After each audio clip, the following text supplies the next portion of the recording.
Salut, c'est Seb. Alors aujourd'hui, écoute, je te propose un petit exercice qui va te permettre de lire dans l'avenir. Tu vas voir, c'est un truc qui est extrêmement drôle et qui va surtout te permettre de comprendre le système, quel que soit le système. Ça veut dire que quand on parle d'immigration, ou du moins quand on parle des règles de l'immigration en Thaïlande, quand on parle des règles bancaires, quand on parle des impôts, de tous ces mécanismes-là, les gens en fait ne voient qu'un côté du problème. C'est-à-dire que, tu vois, par exemple, on va prendre l'exemple de l'expatriation et avec les visas en Thaïlande. Plein de gens et des gens qui sont installés ici depuis très longtemps vont te dire c'était mieux avant, c'était moins casse-couille, il y avait moins de règles et je comprends pas pourquoi ils rajoutent des couches de règles. Est-ce que, à ton avis, c'est parce qu'ils en ont marre de voir des étrangers qui arrivent avec des euros, des dollars et qui les dépensent ici? Est-ce qu'ils cherchent vraiment à nous péter les noix par juste gratuité ou est-ce qu'il y a un fond à ça? Si tu te mets à la place des gens qui décident, tu vas comprendre en fait les motivations. Les motivations, c'est quoi? Évidemment, non, ils sont pas dans la logique de se séparer de gens qui les font vivre. Donc ça veut dire quoi? Ça veut dire qu'ils cherchent à éliminer les gens qui ramènent plus de problèmes que d'argent. Donc ça veut dire que ces règles, eh bien, elles sont faites pour des gens qui tu vois, des backpackers par exemple, pendant très longtemps, l'Asie, ça a été le refuge des backpackers. C'est de moins en moins vrai parce que tous les pays ont mis en place de plus en plus des règles pour ne pas avoir les backpackers. Il y a eu en Thaïlande, il y a quelques mois et quelques années en arrière, des scandales avec, je crois que c'était des Australiens, mais ça marche à peu près avec n'importe quel type de pays. En fait, c'est qu'il y avait des gens qui étaient un peu l'équivalent des punks à chiens en Europe, c'est-à-dire qui venaient, qui faisaient des spectacles machin et qui mendiaient. Et en fait, c'est pas dans la culture asiatique du tout d'accepter ça. Déjà, les Thaïs ont interdiction de mendier. Alors c'est pas dans leur culture du tout d'accepter qu'en plus des étrangers qui sont des invités viennent le faire chez eux. Donc évidemment, ce qu'ils veulent pas, c'est des gens qui sont là pour profiter mais ne dépensent pas. Et c'est normal en réalité. On fait pareil exactement. Donc quand tu as compris ça, tu as compris également que plus ça va aller et plus ils vont demander d'avoir des critères élevés parce que en réalité, la Thaïlande, il y a de plus en plus de touristes. Alors après, le tourisme, il évolue d'une manière différente. Il y a moins de Russes et plus de Chinois, un peu moins d'Européens, mais bref, peu importe. Il y a de plus en plus de monde. Et ce qu'ils veulent, c'est des touristes qui arrivent et qui dépensent, et pas des gens qui viennent foutre le bordel, se mettre des accidents, se causent plus de soucis qu'autre chose, parce qu'il y a eu énormément de scandales. Donc quand tu réfléchis 2 secondes et quand tu te mets à la place en fait de l'immigration, tu ferais pareil et sans doute pire.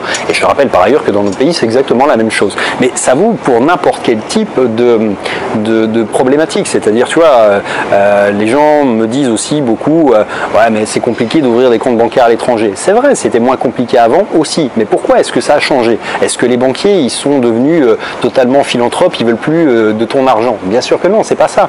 Ce qui se passe, c'est que les États, beaucoup ont mis la pression sur les banquiers pour faire leur boulot à leur place, c'est-à-dire qu'ils sont chargés maintenant de faire du report sur les gens qui sont plus ou moins en train de frauder le fisc, sur eh bien, des gens qui blanchissent de l'argent, etc. Donc tu vois que les banquiers, eux, ils exécutent les ordres de quelqu'un qui a plus de pouvoir qu'eux, et qu'en fait, eh bien, si ça tenait qu'à eux, évidemment, ils prendraient toutes les mallettes de liquide du monde, parce que c'est leur job de jouer avec l'argent. Sauf que, en fait, eh bien, on leur impose des règles, et que plus ça va aller, plus ces règles vont être complexes, et plus on va te demander, encore une fois, de papier. C'est comme le reste. Donc il faut comprendre, en fait, pourquoi et comment chaque marché, chaque domaine fonctionne, et à partir de là, une fois que tu as compris la logique de fonctionnement, et que tu as compris qui détient le pouvoir, et comment elle l'exerce sur l'autre partie, bah, tu comprends exactement ce qui va arriver dans les années qui viennent. Donc sans vouloir sortir ma boule de cristal, bien que je peux me livrer à l'exercice, tu vois assez vite qu'en fait les visas en Thaïlande, mais pas qu'en Thaïlande, les visas dans le monde entier. Je te rappelle que avoir un visa pour arriver en Europe quand tu n'es pas européen et quand tu n'es pas américain ou quand tu viens pas d'un pays de l'OCDE, c'est extrêmement compliqué. C'est-à-dire que si tu viens d'un pays comme la Thaïlande, on va te demander un laro-doute de documents et que évidemment ils vont faire pareil. Si tu vas aller en Chine, c'est pas un visa qui s'obtient facilement, tu n'as pas un 30 jours à l'arrivée. Donc oui, je t'avertis, ça va pas s'arranger. Je pense que c'est au niveau mondial qu'il va y avoir de plus en plus de régulations parce que ça fait partie de la logique de fonctionnement. Mets-toi à la place des États. Aujourd'hui, quand tu es un État dont le business model, et on va parler de business model puisque c'est ça, comment un État fonctionne et vit. L'État, il fonctionne simplement en prenant de l'impôt, beaucoup à certains endroits, moins à d'autres. Bref, toujours est-il qu'il prend sa part sur tout ce qui passe et ça lui permet d'avoir son train de vie, de distribuer, de garder, peu importe. Enfin, tu vois, on va même pas rentrer dans les modèles économiques, peu importe. Quel que soit le pays, ça fonctionne comme ça. Donc, ils veulent capter une fraction de la richesse de leurs citoyens ou concitoyens. citoyens. Donc évidemment que les électrons libres, les gens qui fraudent, qui passent au travers des gouttes, bah ouais, ils vont supprimer le liquide, c'est sûr et certain, parce que comme ça éliminera quand même une bonne partie aussi des fraudes. Ils vont réglementer tout ce qui va être Stripe, etc., etc., parce que ça va dans ce sens-là. Donc encore une fois, tu vois, c'est pas être faramineusement intelligent que de juste réfléchir avec un coup d'avance en te demandant, si tu étais à la place du fisc français, par exemple, comment est-ce que tu ferais pour rentrer plus d'argent? Alors, après, tu vas me dire, ouais, mais ils devraient s'attaquer à tel ou tel truc. Ouais, il y a des choses qu'ils attaqueront moins que d'autres, évidemment, parce qu'il y a des choses qui sont symboliques, il y a des choses qu'ils ne peuvent pas toucher, comme les milliardaires qui financent les politiques. Donc, évidemment qu'il y a des arbitrages comme ça. Mais au-delà de ça, tu comprends le mécanisme général de comment ça évolue. Les flux financiers sont de plus en plus contrôlés, ils sont de plus en plus traqués, ils sont de plus en plus tracés. Et il y a des pays, notamment, quand ils ne respectent pas les règles, eh bien, on les met à l'amende. Ça s'est passé avec des banques, par exemple. À Hong Kong, HSBC, avant, c'était possible d'ouvrir un compte quand tu n'étais pas résident, quand tu avais une boîte facilement. C'est plus possible parce qu'en fait, HSBC a déconné en Europe à un point que même la France, qui est quand même plutôt laxiste là-dessus, a quand même chouiné, tapé très fort du poing sur la table. Les Américains l'avaient fait avant. Et qu'est-ce que tu fais quand tu as un État? Bah, tu dis HSBC, t'es bien sympa, alors soit tu arrêtes tes conneries, soit en fait tu perds ta licence et tu pourras plus ouvrir un établissement chez nous. C'est-à-dire, je te le ferme ton truc. Tu vois, en fait, un État, faut pas oublier que c'est quand même un truc où ils ont du pouvoir, qu'ils l'exercent ou pas. C'est encore une autre chose. Mais je veux dire qu'ils ont des moyens de pression et de rétorsion qui sont assez prévisibles, là encore. Tu vois, tu vas me dire, ouais, mais ils peuvent pas réglementer. Si, ils le peuvent. S'ils le veulent, ils peuvent. Ils peuvent. Mais encore faut-il qu'ils le veuillent. Mais d'une manière générale, tu peux adopter ce mode de pensée, de réfléchir à la place, en fait, de la personne qui est en face, quoi, tout simplement. Donc, si tu te demandes, si tu te poses des questions sur les impôts, réfléchis comme les impôts. Si tu te poses des questions sur les visas en Thaïlande, réfléchis comme les fonctionnaires de l'immigration en Thaïlande. Si tu penses au Cambodge, c'est pareil. Les États, ils sont pas là pour servir tes intérêts. Ils ont leur propre modèle de pensée, de fonctionnement et leurs propres bénéfices. Les banques, c'est la même chose. Bref, encore une fois, ton état à toi, enfin tu vois, ton état, que ça te plaise, que ça te plaise pas, c'est pas une considération qui va très très loin dans la réflexion au niveau d'une banque, d'un état ou d'un pays. Donc en réalité, c'est pas comme ça que ça doit s'analyser. Mais si tu veux vraiment analyser les choses et surtout avoir un coup d'avance, c'est de te dire que voilà, si tu étais à horizon 10 ans, comment est-ce que tu ferais pour régler tel ou tel problème? Et tu vois que parfois les états sont lents à réagir parce que les solutions, elles sont lentes à déployer aussi d'un point de vue technique et administratif, mais après il y a des accords, il y a des machins, il y a des trucs, mais au-delà de ça tu vas comprendre très vite la logique de fonctionnement et de ce qui va se passer. Donc tous les flux mondiaux vont être régulés de plus en plus parce qu'ils sont de plus en plus faciles à contrôler, c'est-à-dire que tu as des visas pour rentrer dans telle ou telle partie du monde ou pas, parce qu'on peut te le refuser, on va te demander de plus en plus d'argent parce que ça limite les déplacements des foules aussi, puis ça limite le filtre de l'argent, ça a toujours extrêmement bien fonctionné. Mauvaise nouvelle, ça va continuer, pire, ça va s'accentuer, c'est-à-dire des pays comme l'Asie vont devenir de moins en moins des pays à faible économie.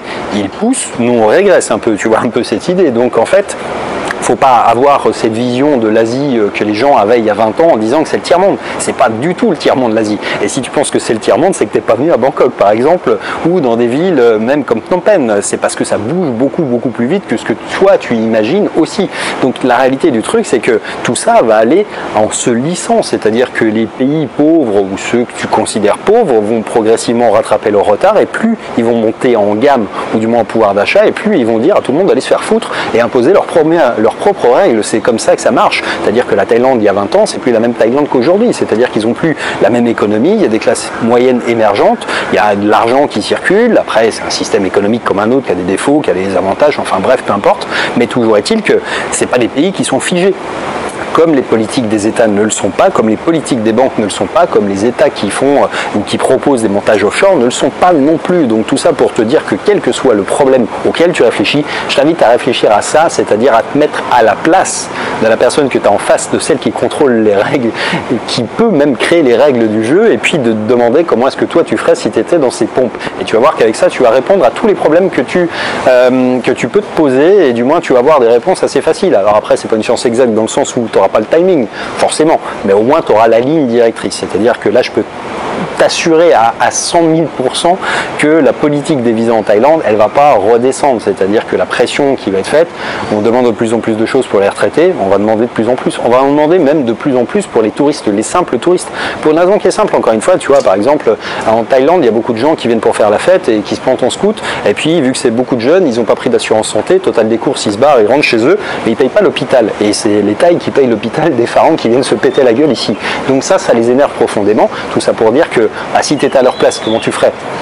C'est simple, tu mets une case à cocher, oui j'ai une assurance santé et oui, je l'ai obligatoire, et puis tu demandes le truc qui fait que voilà, comme ça tu as résolu le problème. Donc ça aussi ça va arriver et je peux te le garantir d'une manière à peu près absolue. Enfin bref, tout ça pour dire que voilà, tu as un mode d'emploi maintenant que je pense intéressant à voir et qu'on oublie souvent. Et puis si ça t'intéresse d'aller plus loin sur ce type de sujet, d'avoir un peu ma vision en fait de personne un peu affranchie du système, qui a l'habitude de créer, de comprendre les systèmes et les règles du jeu, eh bien je t'invite à t'inscrire à la communauté les affranchis, c'est-à-dire exactement les petits secrets, les hacks, les trucs que je partagerai pas sur YouTube parce que c'est pas le bon endroit pour, mais en revanche que je réserve aux gens qui partagent la même vision du monde que moi, ou du moins qui ont envie de se créer une vie libre ou sur mesure du moins. Et bien ça je le réserve uniquement aux personnes qui sont inscrites aux affranchis. Donc tu trouveras un lien dans la description qui t'emmènera sur une page, tu peux t'y inscrire, c'est gratuit et tu pourras te désinscrire quand tu le souhaites également. En attendant, je te dis à bientôt dans la prochaine.